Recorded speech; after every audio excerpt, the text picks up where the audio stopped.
Hello, comment ça va? Moi je vais bien parce qu'on est de retour avec un nouvel épisode de T'as fait comment? Dans cet épisode, je vais vous montrer comment utiliser Lightroom. Il y a beaucoup de personnes qui utilisent Lightroom de la mauvaise manière. On va dire que Lightroom c'est un programme assez complexe à l'utilisation, mais en vrai, il est très facile à utiliser. Donc on va passer sur l'ordinateur et je vais vous montrer comment ça fonctionne. Oh, t'as fait comment? Ça fait comment? T'as fait comment? T'as fait comment?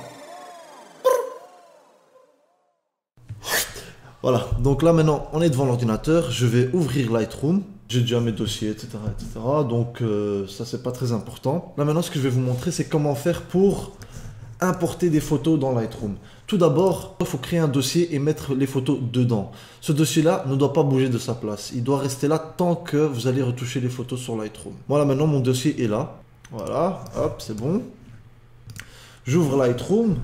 Je vais ici, tout à fait en bas à gauche, et il y a écrit importer et exporter. Mais nous, on va utiliser juste l'importation. Donc, on appuie sur importer. Voilà. Puis, en haut à gauche, il y a écrit Macintosh HD. C'est parce que je travaille sur un Apple. Hop, je clique dessus. J'essaie de trouver le dossier où j'ai mis mes photos.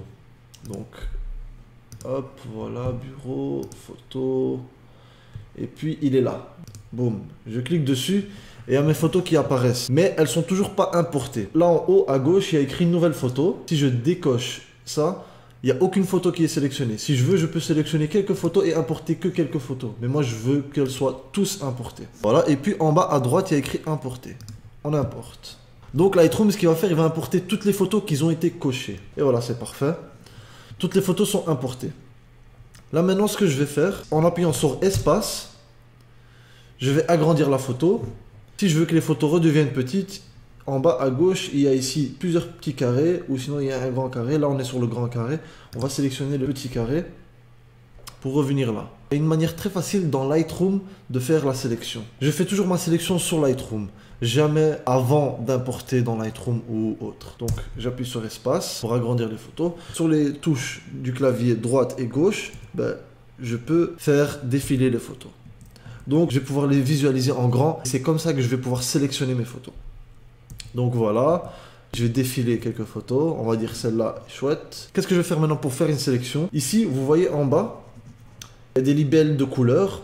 Si maintenant, vous ne les voyez pas, vous allez en bas à droite. Il y a une petite flèche. Vous cliquez dessus et vous cochez libelle de couleur. Là, chez moi, c'est déjà coché, donc je n'ai pas besoin de le faire. Et je sélectionne une couleur. Moi, je prends toujours la couleur vert. Si vous voulez, vous pouvez prendre les couleurs que vous voulez. Ça, c'est pas un souci. En fait, là, maintenant, je défile les photos. Et les photos que j'aime bien, je vais lui donner la couleur verte. Si maintenant, vous voulez vérifier si la photo est bien en focus ou pas, il y a la souris, ici. Vous voyez un plus dessus. Et quand je clique, ça zoome. Pour revenir en arrière, il y a ici, en haut à gauche, il y a écrit Adapt. Et là, tu reviens pour revoir la photo en grand. Sinon, remplir, ça zoome. Sinon, 1 sur 1, sinon 3 sur 1. Et le 3 sur 1, il zoome encore beaucoup plus. Vous pouvez choisir vous-même combien de fois vous voulez zoomer. Et hop, voilà. Là maintenant, j'ai rappuyé sur les petites photos, donc ici, en bas à gauche. Et là, je vois toutes les photos qui ont été sélectionnées. Maintenant, pour garder seulement la sélection et pas les autres, sans devoir les supprimer, parce qu'on ne va pas les supprimer, on va juste garder notre sélection à nous. Qu'est-ce qu'on va faire? On va ici en haut, au milieu, il y a écrit texte, attribute, méthadone et 100. On va appuyer sur attribute. Qu'est-ce qui se passe ici? Ça nous affiche plusieurs trucs. Et ça nous affiche les libelles de couleur. Si on appuie sur le vert, il n'y aura que les vertes qui seront sélectionnées. Parce qu'on veut travailler que sur notre sélection et pas sur autre chose. Et puis, pour commencer à les retoucher, qu'est-ce qu'on va faire? On va appuyer sur développement. C'est sur le développement qu'on va commencer à retoucher nos photos. Ici, vous voyez des réglages de base, courbe de tonalité, TSL, couleur, virage partiel, détail, correction de l'objectif, transformation, effet, étalonnage. Je vais vraiment vous montrer les bases des retouches, comment retoucher une photo pour qu'elle soit bien. Donc, on va ici dans les réglages de base. En fait, les réglages de base, c'est juste pour faire en sorte que la photo, elle soit bien. Et après, c'est avec les autres qu'on va commencer à retoucher et donner un style à notre photo. Là maintenant, je vais jouer avec la température. Après, vous n'êtes pas obligé de faire ça manuellement. Si vous voulez, vous prenez la pipette. Vous allez toucher quelque chose qui est blanc. Ça va le faire automatiquement. Si vous voulez voir le avant et après, vous appuyez sur le YY. Voilà, vous voyez ici que c'est plus bleu, ici plus chaud. Après ça, vous pouvez l'avoir de plusieurs manières. Voilà, quand vous appuyez sur le Y. Moi, j'aime bien l'avoir de cette manière-là. Si vous voulez revenir comme avant, vous appuyez ici sur la grande photo. Si maintenant vous voulez, par exemple, vous avez fait une erreur. Oh, c'est trop blanc. Ben, vous double-cliquez dessus pour revenir comme c'était. Tac. Et ça revient comme c'était de base. Là maintenant, ce que je vais faire, je vais vite expliquer comment ça fonctionne. Là, l'exposition, je vais pas toucher parce que c'est déjà parfait comme ça. Le contraste, je vais le diminuer un tout petit peu. Pourquoi? Parce que j'ai envie de faire ressortir les détails. Si j'augmente, je perds un peu de détails, hein, regardez. Donc si j'augmente, je perds un peu de détails, alors que quand je diminue, ben, il y a beaucoup plus de détails. Si j'augmente les blancs, ben, je perds des détails dans les nuages et dans tout ce qui est blanc ici par exemple. Donc je vais le diminuer. Vous voyez que là maintenant j'ai beaucoup plus de détails quand je diminue. Vous voyez, hop, voilà, comme ça. Les ombres, si j'augmente, vous voyez ici on a beaucoup plus de détails dans les vêtements, alors que quand je diminue, ben on perd des détails. Maintenant, ce que je vais faire, je vais l'augmenter un tout petit peu pour avoir un peu plus de détails. Les blancs, quand je diminue les blancs, on va dire que je vais plus adoucir la photo. Si j'augmente, je vais la rendre un peu moins douce. Mais moi, ça me dérange pas que ça soit un tout petit peu moins doux. Je vais l'augmenter, mais pas trop. Voilà. Les noirs, c'est pour ajouter du contraste à la photo. Voilà. Tout ce qui est noir, ben, ça va être noir. Mais ça n'empêche pas que j'ai toujours les détails ici dans les vêtements. Si en diminuant les noirs, je perds des détails, ah bah alors je peux venir rechercher les détails ici en augmentant les ombres. Voilà, comme ça c'est parfait. On va voir le avant et après. Voilà, c'est déjà bien. Ici, on a la texture. Si j'augmente la texture, regardez ce qui se passe. Ben, c'est comme si on rajoutait de la netteté. Mais cette netteté, elle n'est pas bien. On dirait que j'ai pris la photo avec un téléphone. Donc la plupart du temps, j'utilise pas ce truc-là. Si je diminue, ben, je rends la photo plus douce. Mais ça aussi, ça donne pas un effet naturel à la photo. Donc je touche pas. Clarité, ça rajoute des détails dans la photo. Mais ça la rend un peu grungy. Je sais pas comment dire en français. Mais ça la rend plus sale, plus de texture, etc. Donc voilà. Mais j'aime pas. J'aime pas cet effet-là. Ça me dérange pas sur quelques photos, mais là, ça me dérange. Donc je préfère pas toucher. Et quand je diminue la clarité, ben, elle devient trop douce. Vous voyez comment ça fait? Et c'est pas beau. C'est pas naturel, on va dire. Donc je touche pas à ça. Et puis, la correction de voile, ben, ça c'est pour rajouter, on va dire, un peu plus de contraste à la photo. Si maintenant, par exemple, la photo, elle est pas beaucoup contrastée, ben, je vais rajouter plus de contraste. Si elle a trop de contraste, ben, alors je vais diminuer les contrastes. Mais le problème, c'est que quand on touche à ça, il va falloir rechipoter à tout ça. Pour le moment, cette photo-là, elle est bien. Je vais pas toucher aux corrections de voile. Puis ici, on a la vibrance et la saturation. La vibrance, ça rajoute de la saturation à la photo. Les couleurs, elles vont plus ressortir. Si je diminue, ben, les couleurs, elles vont moins ressortir. Mais ça n'enlève pas toute la couleur. Alors que dans la saturation, si j'augmente, ça rajoute de la couleur. Si je diminue complètement, ben, ça enlève toute la couleur. Mais le problème, c'est que la saturation, les couleurs sont pas naturelles. Donc je touche presque jamais à la saturation. Après la vibrance, des fois j'y touche pour ajouter un peu de couleur à la photo. Pourquoi? Parce que les couleurs, elles sont naturelles. Donc ça me dérange pas. Je le ramène pas jusqu'en haut parce que ça, c'est pas naturel du tout.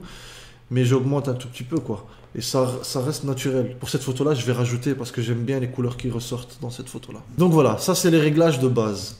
Quand on va voir le avant et après, on voit déjà une grosse différence. Maintenant, là, on va jouer avec les courbes des tonalités. C'était comme ça chez moi de base. Peut-être chez vous aussi. Mais je vais d'abord appuyer sur le petit carré ici. Je vais cliquer dessus pour faire apparaître ça. J'aime bien d'abord travailler avec ça avant de travailler avec l'autre. Ce que je vais faire ici automatiquement, ça c'est le premier truc que je vais faire et je le fais tout le temps. Ça sert à rien de ne pas le faire. Je vais mettre les blancs tout à fait à droite et les noirs tout à fait à gauche. C'est pour isoler que les blancs et les noirs. Celui-là du milieu, je ne le touche pas. Si je le laissais comme il était, ben, je ne vais pas vraiment isoler les blancs tout seuls et les noirs tout seuls. Je vais toucher au noir et un peu les gris là. Mais moi, je veux que les noirs et que les blancs. Donc ici, on a les hautes lumières, les tons clairs, les tons sombres et les ombres. Les hautes lumières, je vais faire sortir un peu les détails des lumières. Puis les ombres. On va dire que je donne un peu de contraste à la photo en faisant ça. Donc en augmentant les hautes lumières et les ombres. Ok. Si j'appuie là, on peut voir le avant-après, mais juste de cet outil-là. Seulement de cet outil-là, pas des autres. Si je veux voir le avant et après au tout début, j'appuie ici sur les Y. Mais là, je veux voir juste ce que ça fait. Donc là, on voit déjà qu'il y a un peu plus de contraste hein, à la photo, juste en chipotant ça. Après, les tons sombres.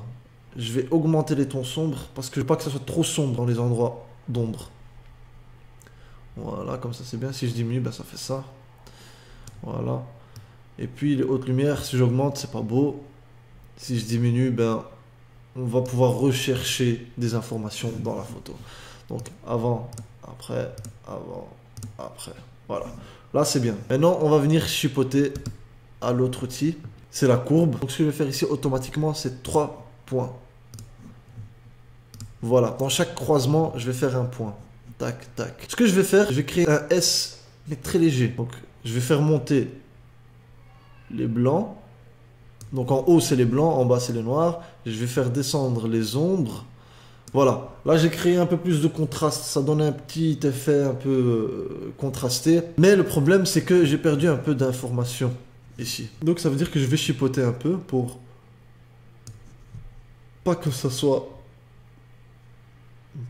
Voilà, parfait. Là c'est bien. Les blancs, voilà, parfait. On va voir avant... Après, ok. La photo, elle a beaucoup plus de contraste depuis le début. Ce qui est chouette aussi, c'est donner un effet délavé.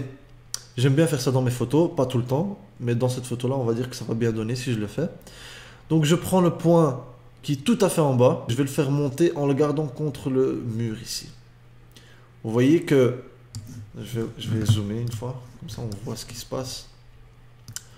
Vous voyez que là, oh, je perds des informations dans les ombres là. Mais ça donne un style. Ça donne un style un peu délavé comme ça. Et ça peut être chouette. On va dire qu'on va pas le mettre trop haut. Voilà, comme ça c'est bien. Et puis ici dans les blancs, c'est la même chose, mais cette fois-ci on va le faire descendre. Donc tout ce qui est blanc ici et ici. Et regardez ce qui va se passer. Ça devient délavé. Et ça donne un style. Donc quand je vais faire avant et après, hop, vous voyez. Ça donne un style un peu... Je sais pas comment expliquer, c'est délavé, comme ça c'est un peu vintage.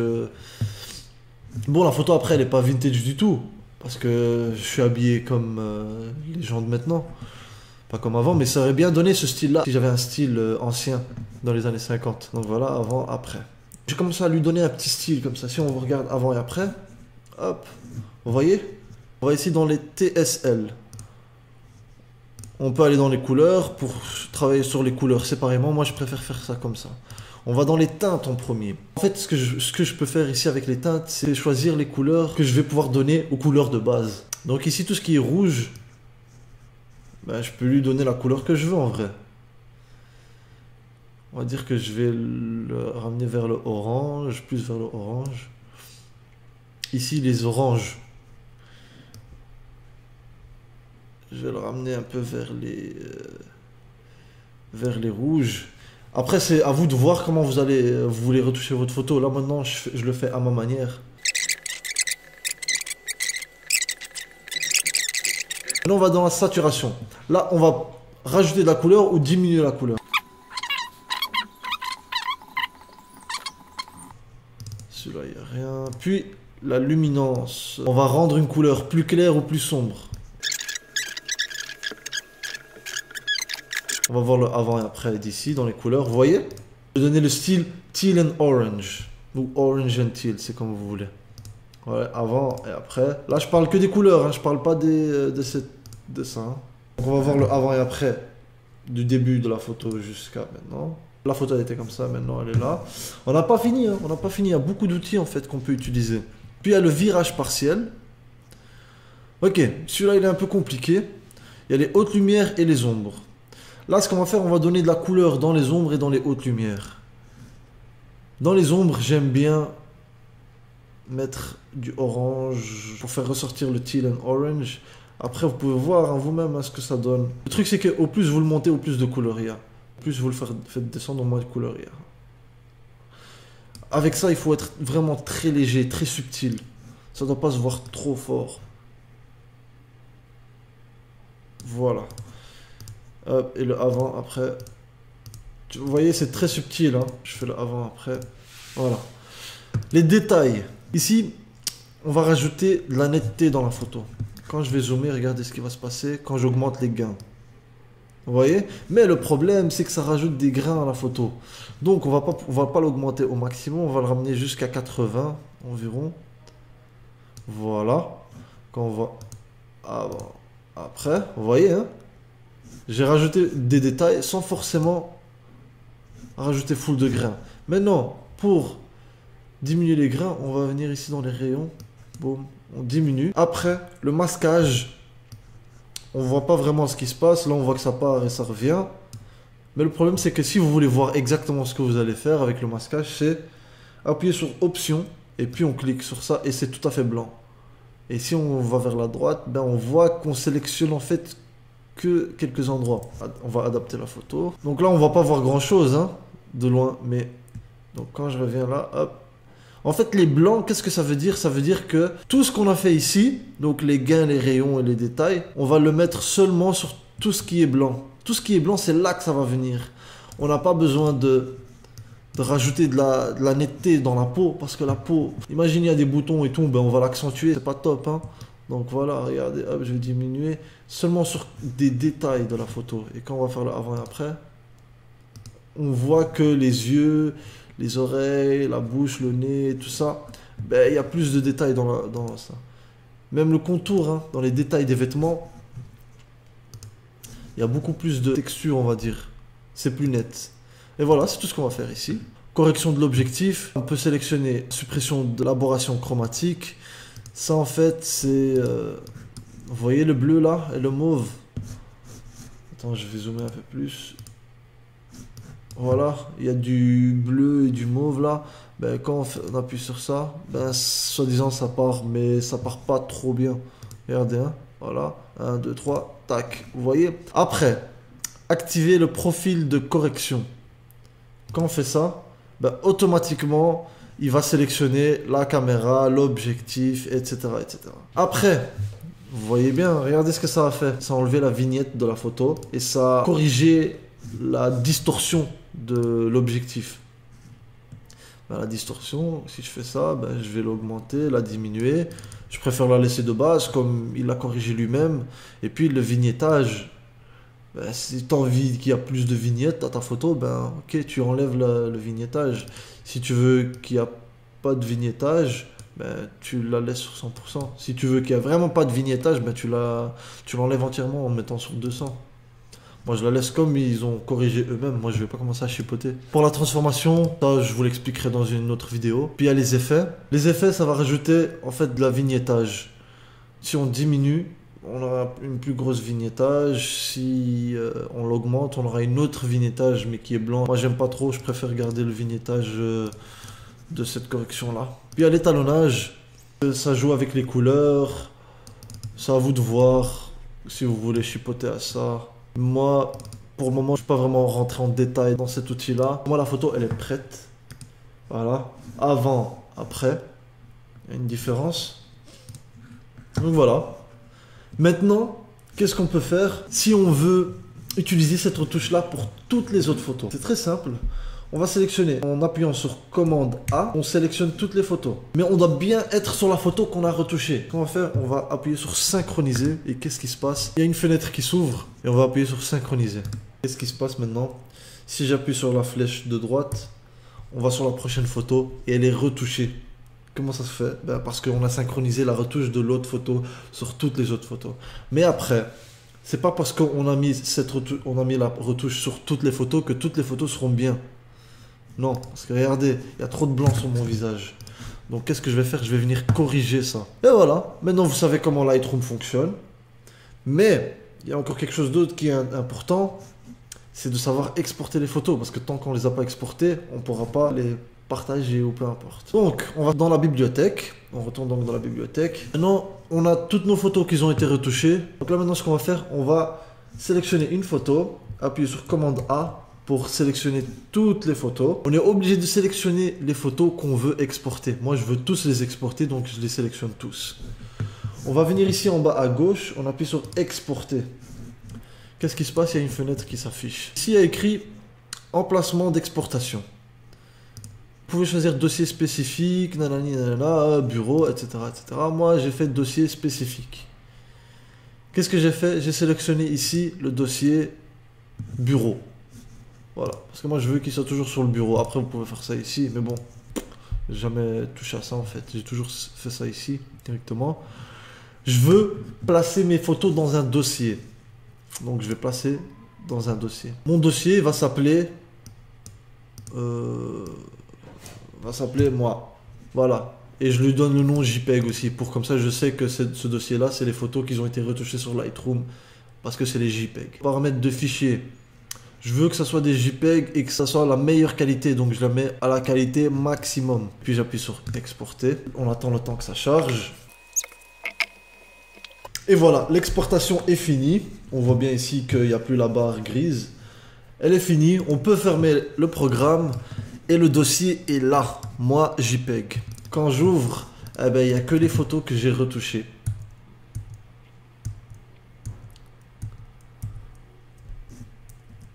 Voilà.